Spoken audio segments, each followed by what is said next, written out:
Hello guys, welcome back to channel the bong medics ডি অ্যাক্ট নিয়ে আছে আপনাদের সাথে। তো চলে আসছি আপনাদের জন্য আরও একটা ভিডিও নিয়ে। তো আজকের ভিডিও যেটা সেটা হচ্ছে তেমন কোনো রিয়েকশন ভিডিও বা রিভিউ ভিডিও না। আপনারা সবাই রিকোয়েস্ট করছিলেন যে শাকিব খানের নিরাপত্তার ব্যাপার নিয়ে একটা ভিডিও বানানোর জন্য, যেহেতু তুফান মুভি হিট হচ্ছে, হিট না ব্লকবাস্টার বলা যায়। এবং হচ্ছে আমি শুনেছি, আমি পোস্টারে দেখেছি লন্ডন, ইউএসএ, দেন আরও অনেক দেশে হচ্ছে এই মুভিটা হচ্ছে রিলিজ হতে যাচ্ছে বা রিলিজ হয়েছে, আমার জানা নেই রিলিজ হয়েছে কিনা।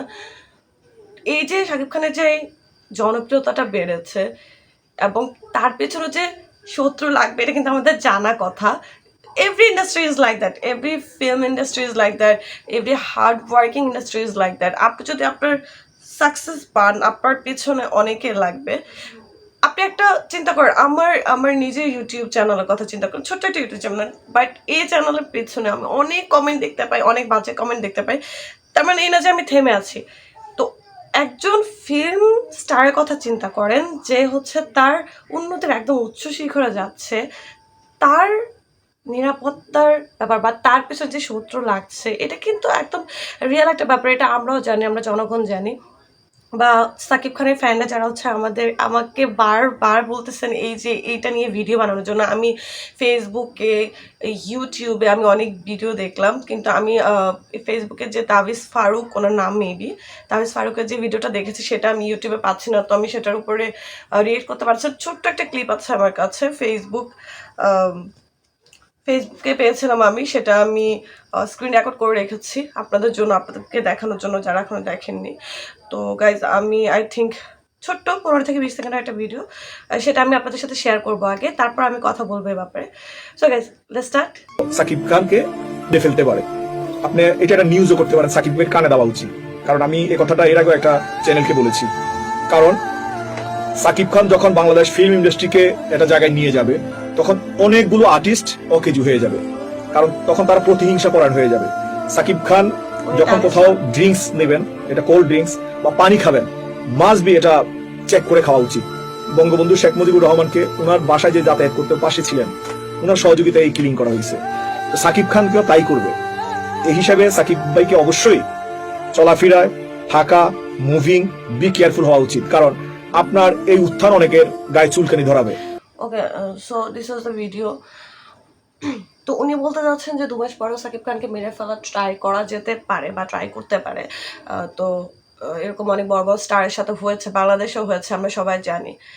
এর সবচেয়ে বড় জ্বলন্ত উদাহরণ হচ্ছে আমাদের সালমান শাহ। আমরা অনেক রেসপেক্ট করি এখনো সালমান শাহকে। সালমান শাহ কি পরিমাণে ভালো অ্যাক্টর ছিলেন, ইভেন সাকিবিয়ানরাও জানে, আমরা পুরো দেশের মানুষ জানি। ইভেন সালমান শাহের যে স্টেজ স্টেজটা ছিল সেটা বলিউড অ্যান্ড হলিউড লেভেলের ছিল। উনি যদি এতদিন বেঁচে থাকতো, বাংলাদেশের ফিল্ম ইন্ডাস্ট্রি অনেক বড় মাপের একটা জায়গা যেত। এই যে ওনার এই যে বাংলা সিনেমা ইন্ডাস্ট্রিকে উপরে নিয়ে যাওয়ার এই যে ওনার যেই যে কাজ ছিল, হার্ড ওয়ার্ক ছিল, এটার পিছনে কিন্তু অনেকে লেগে গেছিলো এবং ওনাকে কিন্তু ষড়যন্ত্র করে মারা হয়েছে। আমরা এটা জানি না, আসলে শিওর না যে ওনার মৃত্যুর পিছনে কে আছে, বা অনেকে অনেক ধারণা করে থাকেন ওনার ফ্যামিলি বা ইন্ডিয়ান মাফিয়া। অনেকেই বলে থাকেন যে ইন্ডিয়ান মাফিয়ারা হচ্ছে এটা ষড়যন্ত্র করেছে। সাথে বাংলাদেশিরা তো অবশ্যই আছে, বাংলাদেশের ফিল্ম ইন্ডাস্ট্রির কিছু লোক আছে যারা ওনার এই সাকসেসটা দেখতে পারে না। তো শাকিব খানের ব্যাপারটা এইরকম হতেই পারে, এরকম আসলে না হওয়ার, আমি এমন না যে একেবারে হবে না এরকম কোনো কিছু আমরা বলতে পারি না। আরও কিছু ভিডিও দেখতে পারি, আমি আপনাদেরকে ক্লিপসে দেখিয়ে দেব। ভিডিওগুলোতে কিছু কিছু পাবলিকের রিভিউ নেওয়া হয়েছে। পাবলিকের রিভিউগুলোতে পাবলিকরাও চায় যে শাকিব খানের নিরাপত্তা যেন দেওয়া হয়, এবং আমরাও চাই। আমরা চাই না যে আমরা আর কোনো মুভি স্টার হারাইতে। ইভেন শাকিব খানের যদি আপনি বলে থাকেন যে উনি একজন মেগা স্টার, উনি একজন সুপারস্টার, কিন্তু ব্যাপারটা কিন্তু একদমই ভুল না, একদম সত্যি একটা কথা। বাংলাদেশের এই যে 25 বছর ধরে ওনার যে ক্যারিয়ারটা উনি গড়ে এসেছেন, এই 25 বছর ধরে এই যে লাগাতার লেগে থাকা, এবং একদম ছোট অ্যাক্টর থেকে উনি যে সুপারস্টার হয়ে ওঠার এই যে গল্প 25 বছরের, আমরা চাই না এরকম একজন স্টারকে আমরা হারাই। এবং উনি আমাদেরকে রিসেন্টলি যে মুভিগুলো দিচ্ছে, আমি ওনার আগের যে মুভিগুলো 90s পরে যে রিলিজ হয়েছিল ওই মুভিগুলো, ফার্স্টের দিকে যেগুলো আমরা মুভিটা দেখতাম, ওই মুভিগুলো এত বেশি দারুণ ছিল। এবং মাঝখানে কিছু ডাল গিয়েছে। আমি ওনার ভারতীয় প্রযোজনায় যে মুভিগুলো ছিল, নবাব দেখেছি, আরও কিছু মুভি ছিল ভারতীয়গুলো আমি দেখেছি, এবং বাংলাদেশের যে বীর ছিল, বীরের ওনার অভিনয় আমার ভালো লেগেছে। তারপর কিছু কিছু ভারতীয় প্রযোজনার মুভিতে ওনার অসাধারণ অ্যাক্টিং ছিল। দেন আসলো আমাদের সবার ফেভারিট প্রিয়তমা দিয়ে কিন্তু শাকিব খানের অন্য একটা পেজ শুরু। হ্যাঁ, প্রিয়তমার মাঝখান দিয়ে উনি কিন্তু ওনার যে অভিনয়, ভিতরে যে অভিনয়টা, উনি কিন্তু এটা ফুটিয়ে তুলতে পেরেছে, আমাদের কাছে পৌঁছে দিতে পেরেছে। ওনার যে প্রতিভাটা, ওটা উনি আমাদের কাছে পর্যন্ত পৌঁছে দিতে পেরেছে প্রিয়তমা থেকে। প্রিয়তমার প্রত্যেকটা গান থেকে শুরু করে, মানে আই অ্যাম সেইং দ্যাট, প্রযোজক থেকে শুরু করে ডিরেক্টর, আমি শুনেছি যে ফার্স্ট হাফের মুভিটা খুব একটা ভালো না, but second half was like intense. তো এই যে মানুষকে ধরে রাখা, পাবলিককে ধরে রাখা সিনেমা হলে, then every songs his acting still, then coming to Rajkumar, wow, রাজকুমাররা তার অভিনয়, ইভেন এই যে গল্প বেছে নেওয়া, এত সুন্দর করে গল্প বেছে নিয়েছেন উনি। I really appreciate that. Shakib Khan আগের একদম মানে সব করে আসা থেকে শুরু করে যে সব মুভি করা, যে গল্প পায় সেই গল্প, এরকম না করে উনি এখন বেছে বেছে গল্প করছে। ওনার এই যে ওনার উত্থানটা, এটা কিন্তু অনেকে সহ্য হবে না, because there's a lot of actors and actresses ইয়ার, দে আর কম্পিটিটিভ। আমরা জানি তারা হচ্ছে একজন একজনের সাথে কম্পিটিশন করে লেগে থাকে। সাকিব খান যত সুপারস্টার হোক, মেগাস্টার হোক, ওনার কিন্তু জীবনের উপর অবশ্যই খাতরা আছে, আমরা জানি। Dangerous, really dangerous.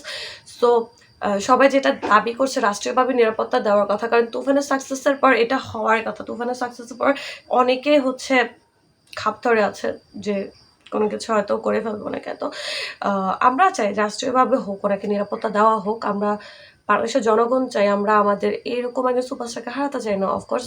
আর তার কাছ থেকে আমরা আরও অনেক ভালো ভালো মুভি আশা করছি। নেক্সট হচ্ছে দরদ আছে, দরদ মুভি। তো দরদ নিয়ে আমি কিছু কথা বলতে চাই, আগে এই চ্যাপ্টারটা আমি শেষ করি। তো আমরা চাই, আমরা সবাই বাংলাদেশের জনগণ চাই, যারা তুফান মুভি দেখেছেন এবং দেখেন নাই এখনও, দেখবেন। যেমন আমি এখনও দেখি না, বাট আমার অনেক বেশি ইচ্ছা আমি দেখবো, যেহেতু এখানে কোনো হল নাই। অ্যান্ড অ্যাজ আ গার্ল, একজন মেয়ে হিসেবে আমার আসলে হলে যাওয়ার ওরকম কোনো ব্যবস্থা নাই, যেহেতু আমি গ্রামে আছি। তো আমি চাই মুভিটা আমি আসলে হলে গিয়ে দেখি। তো ইভেন আমি যদি না দেখতে পারি, আমি সবাইকে বলবো যে অবশ্যই হলে গিয়ে মুভিটা দেখবেন, আমাদের সুপারস্টারকে সাপোর্ট করবেন, এবং রাষ্ট্রীয়ভাবে নিরাপত্তা দেওয়ার ব্যাপারে আপনারা কিন্তু সরকারের কাছে আবেদন চাইতে পারেন, পিটিশন করতে পারেন আপনারা। আমার সাকিবিয়ানদের কাছে বিশেষ করে এটা অনুরোধ থাকবে, আপনারা কিন্তু সরকারিভাবে মিডিয়াতে এটা প্রচার করতে পারেন, মিডিয়াতে প্রচার করে এটা বিভিন্ন জায়গায় শেয়ার করতে পারেন। যেমন আমরা এখন আছি ইউটিউব, ফেসবুকের যুগে, এবং আমরা যদি এটা ভালোভাবে শেয়ার করি, এটা যদি রাষ্ট্রীয় পর্যায়ে যেতে পারে পিটিশন, তাহলে কিন্তু অবশ্যই ওনাকে রাষ্ট্রীয়ভাবে নিরাপত্তা দেওয়ার একটা চান্স থাকতে পারে। তো গাইজ, এই ছিল শাকিব খানকে নিরাপত্তা দেওয়ার ব্যাপারে আপনাদের কাঙ্ক্ষিত ভিডিও, যেটা আপনারা আমার কাছে চেয়েছেন। এরপর আমি বলতে চাই দরদের ব্যাপারে। আমি শুনেছি দরদের ফার্স্ট সং চলে আসবে। তো অনন্য মামুনের কাছে আমার একটা রিকোয়েস্ট, যে তুফানের এই হাইপের ভিতরে আপনি এই গানটা আসলে দরদের গানগুলো বা এই যে টিজারটা দেওয়াও কিন্তু উচিত হয়নি, কিন্তু গানটা যদি আপনি এখন দিয়ে দেন, তাহলে আমি জানি না কোনটা বেশি ক্ষতিগ্রস্ত হবে। আই ডোন্ট থিঙ্ক কি তুফান ক্ষতিগ্রস্ত হবে, বাট দরদ হতে পারে। আমি যেটা টিজারে দেখেছি, দরদ মুভিটা কিন্তু অসাধারণ সুন্দর একটা মুভি হতে যাচ্ছে। তো please don't destroy that. So guys, এই ছিল হচ্ছে আজকের ভিডিও। আর আমার চ্যানেলের ব্যাপারে আমি একটা কথা বলতে চাই, আমি আমার চ্যানেলে শুধু শাকিব খানের ভিডিও না, অন্যান্য ভিডিও দিব, শুধু বাংলাদেশি না, বিভিন্ন কন্টেন্ট আছে বাইরের, বিদেশে, সাউথ কোরিয়ান, অ্যান্ড যেটা আমার পছন্দ, আমার বিভিন্ন ড্রামা আর আমার পছন্দ ব্যান্ডের ভিডিও আমি দিব রিয়েকশন। আপনারা যদি সেগুলো দেখতে না চান, সেগুলো আপনারা স্কিপ করতে পারবেন, তবে কোনো বাজে কমেন্ট অবশ্যই করবেন না আমাদের চ্যানেলে। আর এটা আপনার কাছে আমার request. I respect you guys and you should respect me also. So guys, আজকে আর কোনো কথা বাড়াবো না, নেক্সট ভিডিওতে আপনারা অবশ্যই আমাকে দেখবেন। So guys, till the next video,